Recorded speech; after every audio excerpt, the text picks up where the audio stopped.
नमस्कार मित्रांनो. माझं नाव आहे महेशचंद्र. मराठी ज्योतिष कट्ट्यामध्ये आपल्या सर्वांचं स्वागत आहे. आजच्या व्हिडिओमध्ये आपण चर्चा करणार आहोत वृषभ राशीचं एप्रिल 2024 करता संपूर्ण राशीफळ कसे असतील, ग्रहयोग कसे असतील, ग्रहांचे राशांतर आणि ते तुमच्या राशीवर कशा प्रकारे प्रभाव करणार आहेत. मेष राशीपासून ते मीन राशीपर्यंत सर्व ज्या 12 राशी त्या सर्व 12 राशींचं एप्रिल 2024 करता राशीफळ काय असेल या संदर्भातले सुद्धा व्हिडिओ अपलोड होत आहेत. आपण ते जाणून जरूर घ्या. आजच्या व्हिडिओमध्ये आपण चर्चा करणार आहोत वृषभ राशीबद्दल. तर सगळ्यात पहिली आणि महत्त्वाची गोष्ट या महिन्यामधल्या काय महत्त्वपूर्ण घटना त्याचा थोडासा आढावा घेऊ. जसं की गुढीपाडव्याचा जो सण आहे, हा गुढीपाडव्याचा सण म्हणजे नवं हिंदू वर्षा प्रारंभ आहे. तो दिनांक 9 तारखेला होणार आहे. तर मराठी ज्योतिष कट्ट्यातर्फे आपल्या सर्वांना मनापासून शुभेच्छा. येणाऱ्या वर्षी आपल्याला सुख, समृद्धी, समाधानाचा जावो, आपल्या सर्व इच्छा आकांक्षांची पूर्ती हो. याचप्रमाणे श्री रामनवमी आहे ती दिनांक 17 तारखेला आहे आणि हनुमान जयंती आहे ती पौर्णिमेला आहे, अर्थातच 25 तारखेला. तर या दिनानिमित्त सुद्धा आपल्या सर्वांना मनापासून शुभेच्छा. दुसरी महत्त्वाची घटना आहे ती म्हणजे सूर्यग्रहणाची. तर या महिन्यातलं जे सूर्यग्रहण आहे ते दिनांक 8 तारखेला आहे आणि ते तुमच्या राशीच्या लाभ स्थानात होणार आहे. तर याचे जे प्रभाव परिणाम आहेत आणि इतरही जे ग्रह आहेत त्याचे राशांतर तुमच्या राशीत ते कशा प्रकारे प्रभावित करतील या संदर्भातली चर्चा करू. जसं की सगळ्यात पहिल्यांदा आपण तुमच्या स्वास्थ्याबद्दल विचार करू. म्हणजे तुमचं शरीर स्वास्थ्य आणि मानसिक स्वास्थ्य नेमकं कशा प्रकारचं असेल. जसं की तुमच्या राशीचा जो स्वामी आहे शुक्र, जो की तुमच्या लाभस्थानामध्ये भ्रमण करतो आहे.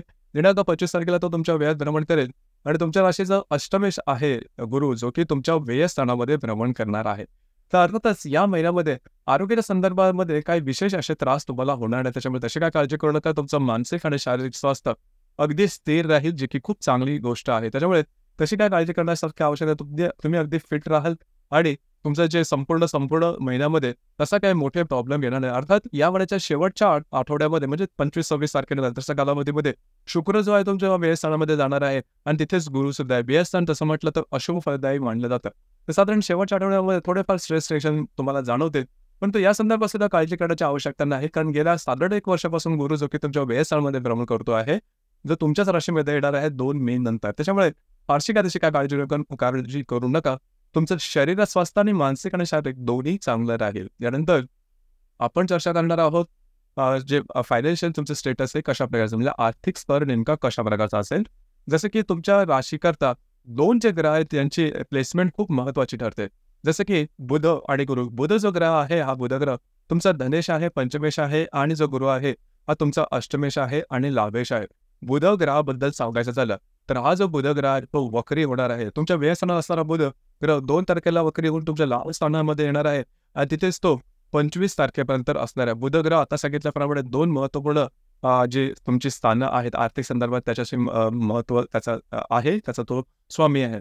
तर अर्थातच या महिन्यामध्ये पैशाच्या संदर्भामध्ये खर्च, इन्व्हेस्टमेंट किंवा अर्निंग या संदर्भातले काही त्रास तुम्हाला होऊ शकतात. म्हणजे तुमच्या अपेक्षाप्रमाणे गोष्टी होणार नाही. फायनान्शियल क्रंचेस वगैरे येऊ शकतील, अनपेक्षित खर्च होऊ शकतील, चुकीची इन्व्हेस्टमेंट होऊ शकेल, तुमचे जे अर्निंग आहे ते अनियमित होईल.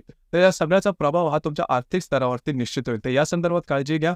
कुठल्याही प्रकारचे नवनवीन प्रयोग करू नका. तुमचे अंदाज चुकतील. आणि सगळ्यात महत्त्वाचं म्हणजे लाभस्थान जे की आर्थिक दृष्ट्या महत्त्वाचं असतं त्या ठिकाणी सुद्धा ग्रहण होणार आहे. त्याच्यामुळे कुठल्याही कधी-कधी होतं असं की आपल्याला अधिक लाभ हवा असेल किंवा आपण प्रॉब्लेममध्ये असतो तर आपण रिस्क घेतो किंवा काहीतरी नवीन गोष्टी करतो. या महिन्यामध्ये तसे ट्राय करू नका, कारण जे ग्रहण आहे हे तुम्हाला तशा प्रकारची मानसिकता तयार करेल, पण प्रत्यक्षात ज्यावेळेस तुम्ही ती कराल त्यावेळेस तुम्हाला ते प्रकरण शकेल किंवा गोष्टी तुमच्या मनाविरुद्ध होतील. तर काळजी घ्या, ही गोष्ट लक्षात ठेवणं महत्त्वपूर्ण राहील. तर या दरम्यान आर्थिक स्तर जो आहे तो थोडासा वर खाली डामाडौल होईल. थोडीशी काळजी घ्या, कारण तुमची जी रास आहे ही पृथ्वी तत्वाची आहे. त्यामुळे आर्थिक स्तरावरची तुमची गणितं कधी सहसा चुकत नाही, परंतु या महिन्यामध्ये या संदर्भात थोडीशी काळजी घेणं गरजेचं आहे. जर शेअर मार्केटमध्ये ट्रेड करत असाल तर कुठल्याही प्रकारचे ट्रेड जे शॉर्ट टर्म असतील, लाँग टर्म असतील, या महिन्यात अजिबात करू नका. मौनम सर्वार्थ साधनम या सुभाषिताचा थोडासा भावार्थ लक्षात ठेवणं गरजेचं आहे. यानंतर आपण चर्चा करणार आहोत तुमचं गृहसौख्य ज्याला आपण म्हणतो या संदर्भामध्ये. तर तुमच्या राशीचा जो चतुर्थेश आहे रवी, जो की तुमच्या लाभस्थानामध्ये भ्रमण करतोय. दिनांक 14 तारखेनंतर तो तुमच्या व्ययस्थानामध्ये भ्रमण करणार आहे. तर घरातल्या ज्या व्यक्ती असतील, खास करून जे पुरुष वर्ग असेल, त्यांच्या आरोग्याकडे लक्ष देणं गरजेचं राहील. त्यांच्या आरोग्याच्या संदर्भातले काही त्रास हे डोकं वर काढू शकतील किंवा वरवर वाटलेले त्रास हे नंतर अतिशय एक्स्ट्रीम रूप धारण करू शकतील किंवा त्यांच्यामध्ये तुमच्यामध्ये जे मतभेद वगैरे होणं, वैचारिक मतभेद होणं किंवा त्यांच्या शरीर स्वास्थ्याबद्दल त्रास होणं, अशा प्रकारचे काही अनुभव तुम्हाला यामुळे येऊ शकतील. या संदर्भात थोडं अलर्ट राहणं गरजेचं राहील. याचप्रमाणे लव्ह लाईफबद्दल सांगायचं झालं तर राशीचा जो पंचमेश मगाशी सांगितला बुध, जो की तुमच्या व्ययस्थानामध्ये भ्रमण करतोय 2 तारखेनंतर वक्री होऊन तो तुमच्या लाभस्थानात होणार आहे. त्याच्यामुळे जर तुम्ही कोणाच्या रिलेशनशिपमध्ये असाल तर थोडंसं डिफरन्स ऑफ ओपिनियन ज्याला आपण म्हणतो, मतभेद किंवा थोडंसं तुमच्या दोघांमध्ये वेगळ्या प्रकारचं वातावरण, संशयाचं वातावरण तयार होणं, अशा प्रकारच्या काही गोष्टी किंवा मिसअंडरस्टँडिंग वगैरे होणं, की ज्याचा सरळ परिणाम तुमच्या जे रिलेशनशिप आहे त्यावर होण्याची शक्यता आहे. तर या संदर्भात थोडीशी काळजी घेणं महत्त्वपूर्ण राहील आणि तुमचं जे रिलेशनशिप आहे ते निकालच सुद्धा निघू शकेल. कारण जो बुध आहे तो दिनांक 2 तारखेपासून 25 तारखेपर्यंत वक्री आहे आणि तुमच्या पंचमाच्या लाभस्थानामध्ये किंवा पंचमाच्या सप्तम स्थानामध्ये जे ग्रहण आहे ते सुद्धा होणार आहे. तर मिसअंडरस्टँडिंगपासून थोडंसं लांब राहणं, वाचणं थोडंसं गरजेचं राहील. याचप्रमाणे ज्या गर्भवती महिला आहेत त्यांनी सुद्धा खास करून स्वतःच्या आरोग्याकडे लक्ष देणं गरजेचं आहे. छोटी जरी तुम्हाला आरोग्याच्या संदर्भातले काही त्रास किंवा लक्षणे दिसले तर लगेच त्याच्यावरती काम करणं गरजेचं राहील. कारण ते जे तुम्हाला शारीरिक स्वतःचे जे प्रॉब्लेम आहेत ते वेगळं रूप सुद्धा धारण करू शकेल. जे विद्यार्थी वर्ग आहेत त्यांनी सुद्धा या महिन्यामध्ये अजिबात गाफील राहू नका. कारण तुम्ही जर काय गाफील राहिला तर गोष्टी तुमच्या अंगावरती शेकवू शकतील किंवा प्रॉब्लेम तुम्हाला जास्त प्रमाणात येऊ शकतील. काळजी घ्या. यानंतर आपण चर्चा करणार आहोत वैवाहिक जीवनाबद्दल. तर वैवाहिक जीवनाचा अर्थ तुमच्या राशीचा सगळ्यात महत्त्वाचा ग्रह आहे तो म्हणजे मंगळ, जो की तुमच्या 10व्या स्थानामध्ये भ्रमण करतो आहे आणि दिनांक 24 तारखेनंतर तो तुमच्या लाभ स्थानामध्ये भ्रमण करणार आहे.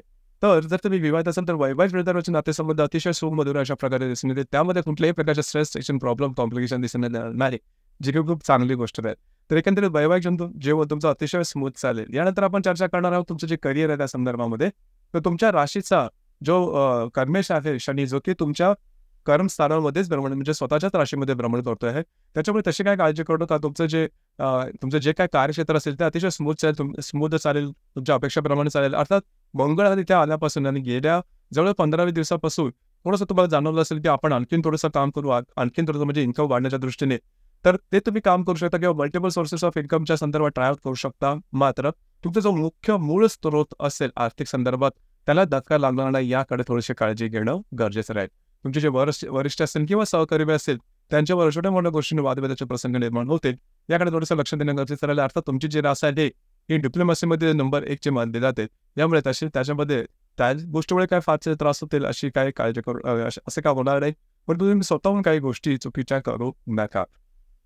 यानंतर आपण चर्चा करतो की तुमच्या लाभस्थानात बरेचसे ग्रह आहेत. मी परत सांगतोय. तर आर्थिक संदर्भात थोडंसं काही व्यवस्थितपणा तुम्हाला तुमचं जे आर्थिक गणित आहे हे तुम्हाला या महिन्यामध्ये सांभाळणं गरजेचं राहील. याचप्रमाणे आता आपण चर्चा करू ग्रहयोगांबद्दल. साधारणतः दिनांक 3 तारखेला शुक्र आणि नेपच्यूनची युती होणार आहे तुमच्या लाभस्थानामध्ये. आता ही शुक्र नेपच्यूनची युती लाभस्थानामध्ये तुमच्यासाठी शुभफलदायी राहील. तुमचे जे मित्रपरिवार असेल त्यांच्यामुळे काही अचानक मदत तुम्हाला मिळू शकेल.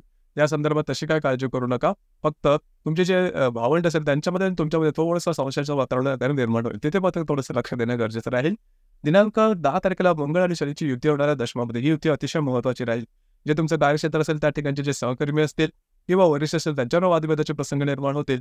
याचप्रमाणे या दरम्यान मात्र म्हणजे मंगळ शनीची युती तुम्ही काहीतरी वेगळं असं तुमच्या कार्यकर्त्याचा ठसा उमटेल असं काही तुमच्या कार्यक्षेत्राच्या संदर्भात करू शकाल, जे की थोडंसं रिबेलियस असेल, थोडंसं वेगळं असेल, परंतु तुमच्याकडून ते होईल नक्की. थोडंसं जर का तुम्ही विवाहित असाल तर वैवाहिक जोडीदाराच्या आरोग्याकडे लक्ष देणं गरजेचं राहील. मात्र मंगळ शनीची युती दशमामध्ये तुमच्याकडे शुभफलदायी राहील एवढं निश्चित. याचप्रमाणे दिनांक 11 तारखेला रवी आणि बुधाची सुद्धा युती होणार आहे तुमच्या लाभस्थानामध्ये. त्यामध्ये बुध जो आहे तो वक्री आहे आणि जो मगाशी सांगितला रवी हा तुमचा चतुर्दश आहे. तर घरातले जे पुरुष वर्ग असतील त्यांच्या आरोग्याकडे लक्ष देणं गरजेचं राहील. त्यांच्या आरोग्याच्या संदर्भातले काही त्रास या दिवशी डोकं वर काढू शकतील. दिनांक 11 म्हणजे 10, 11, 12 या दरम्यान. याचप्रमाणे दिनांक 19 तारीख आहे ती अतिशय शुभफलदायी राहील. कारण मंगळाचा गुरु आणि हर्षलचे लाभ योग होणार आहे. मंगळ जो की तुमच्या लाभस्थानामध्ये भ्रमण करेल त्याच्याबरोबर तुमच्याच राशीत असणारे जे गुरु हर्षल आहेत हे लाभ योग करणारे शुभफलदायी अशा प्रकारचा योग आहे. आणि त्याच दिवशी बुध आणि शुक्राची सुद्धा युती होणार आहे लाभस्थानामध्ये. अर्थात इथे बुध वक्र पण बुध आणि शुक्र हे दोन्ही ग्रह तुमच्यासाठी शुभफलदायी आहेत. त्याच्यामुळे 19 तारीख अतिशय शुभफलदायी राहील. म्हणजे 18, 19, 20, 21 या 3-4 दिवसामध्ये खूपच चांगल्या प्रकारच्या घडामोडी घडतील. संपूर्ण महिन्यामध्ये जे फायनान्शियल क्रंचेस वगैरे आलेले असेल त्याच्यावर काही ना काहीतरी उतारा निघेल किंवा त्याच्या संदर्भात काही ना काहीतरी तुम्हाला गोष्टी निश्चित मिळतील की ज्या सकारात्मक असेल. तर एकंदरीत 19 तारखेचा जे ग्रहयोग आहेत हे तुमच्यासाठी शुभफलदायी असेच असणार आहेत. जसं की मी सुरुवातीला सांगितलं सूर्यग्रहण 8 तारखेला आहे आणि जे सूर्यग्रहण किंवा अमावास्या जे आहे ते 8 तारखेला आहे आणि पौर्णिमा आहे ती 25 तारखेला आहे. त्याच दिवशी हनुमान जयंती सुद्धा आहे. तर या निमित्ताने खास करून अमावास्येच्या दिवशी किंवा ग्रहणाच्या दिवशी कुठल्याही प्रकारचे मोठे निर्णय, छोटे असतील किंवा मोठे, अजिबात घेऊ नका. छोटेसे निर्णय कधी आपल्याला वाटतं आपण सहज करू, रिस्क घेऊ नका, त्याच्यामध्ये फसायला, आणि ते निर्णय खूप मोठ्या प्रकारे परिणाम तुमच्या संपूर्ण आयुष्यावरती करू शकतील किंवा तुमच्या आर्थिक स्तरावरती निश्चित परिणाम करू शकतील. या संदर्भात काळजी घेणं गरजेचं राहील. तर मित्रांनो, हे होतं वृषभ राशीचं एप्रिल 2024 पर्यंत संपूर्ण राशीफळ. आपल्याला हे राशीफळ कसं वाटलं, आपण त्याचा अनुभव कशा प्रकारे घेतला, नक्की कळवा. आणि आपलं जे चॅनल आहे मराठी ज्योतिष कट्टा, हे सुद्धा लाईक, शेअर आणि सबस्क्राईब नक्की करा. धन्यवाद.